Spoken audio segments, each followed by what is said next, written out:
Bergetar jiwa di persada bercahaya, pertemuan harapan pertama kalinya. Bergetar jiwa menghadapi mimpi-mimpi, sukar dipercaya pintunya terbuka. Di sini jua memori tercipta, walau seketika terjalin kasih kita. Mungkin di sini kita akan terpisah, kenangan bersama tiada ku lupa.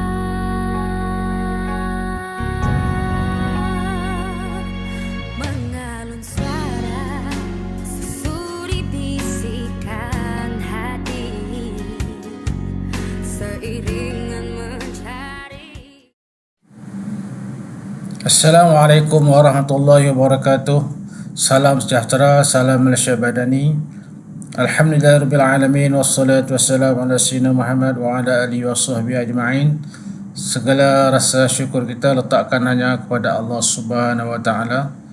Dengan izinnya dapat kita bersama-sama berkumpul pada majlis yang sama-sama kita rancangkan. Antaranya adalah untuk meraihkan persaraan Cikgu Hamidah Mustafa.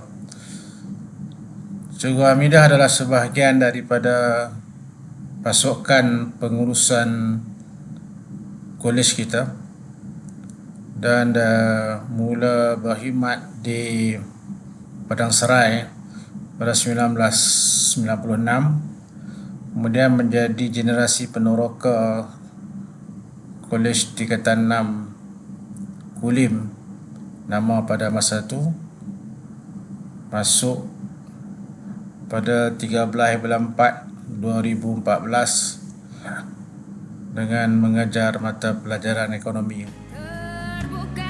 Saya bagi Pak Kolej merekamkan setinggi-tinggi terima kasih di atas sumbangan bakti mendidik pelajar-pelajar di sini.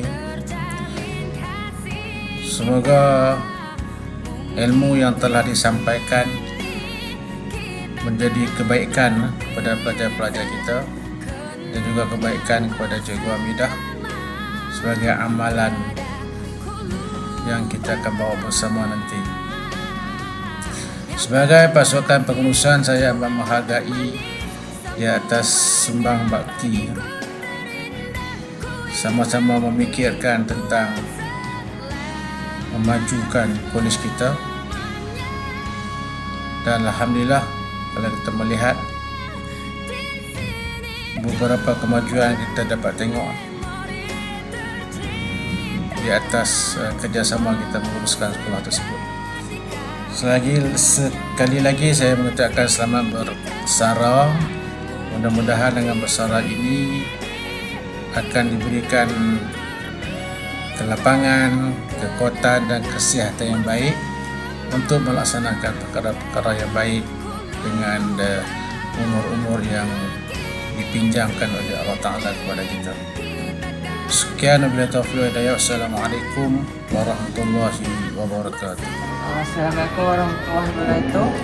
Kami dari kelas SSA 2 ingin mengucapkan jutaan terima kasih kepada Cikgu Hamidah kerana selama ini mengajar kami ekonomi, walaupun kesihatan cikgu tidak mengizinkan, tapi cikgu still mengajar kami. Kami dari kelas SSA 2 ingin mengucapkan selamat bersara.